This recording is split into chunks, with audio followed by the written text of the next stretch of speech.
À première vue, la question «Qu'est-ce que le jour du sabbat?» semble assez simple.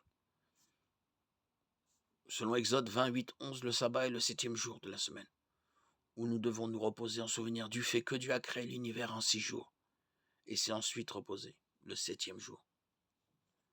Cependant, en raison de l'incompréhension et de la mauvaise interprétation de certains groupes chrétiens, la définition du repos du jour du sabbat a été mise à mal. Certains groupes chrétiens, comme les adventistes du septième jour, considèrent le sabbat comme le jour du culte, le jour où les chrétiens doivent assister aux services religieux. Bien que ces groupes enseignent généralement aussi qu'aucun travail ne doit être effectué le jour du sabbat, le concept de jour de culte est parfois davantage mis en avant que celui de jour de repos. À l'origine, le sabbat était un jour de repos et cet objectif a été conservé dans la loi mosaïque.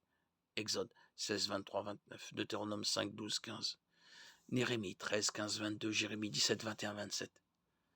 Sous l'ancienne alliance, des sacrifices étaient offerts quotidiennement au tabernacle, au temple. Le culte était continuel.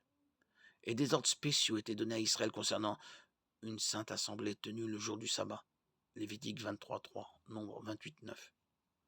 L'observation du sabbat était le signe de l'alliance entre Israël et le Seigneur. Exode 31, 13.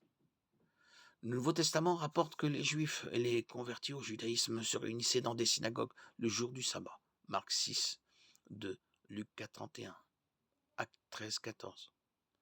De toute évidence, comme aucun travail n'est effectué le jour du sabbat, ce jour devait être le jour idéal pour organiser des cultes. Cependant, le Nouveau Testament n'ordonne pas que le sabbat soit le jour du culte. L'Église n'est pas soumise à la loi mosaïque. Elle est sous la nouvelle alliance établie par la mort et la résurrection de Jésus-Christ. La Bible ne décrit nulle part les chrétiens mettant de côté le jour du sabbat comme jour de culte.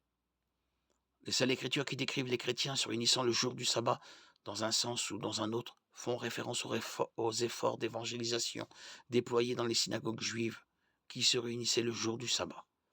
Acte 2, 46 rapporte que les premiers chrétiens se réunissaient tous les jours. Les Béréens étudiaient les Écritures tous les jours. Acte 17, 11. Acte 27 et 1 Corinthiens 16, 2 mentionnent tous deux que les chrétiens se réunissaient le premier jour de la semaine. Rien dans le Nouveau Testament ne prouve que les apôtres ou les premiers chrétiens, d'une manière ou d'une autre, observaient le jour du sabbat comme le jour prescrit pour le culte.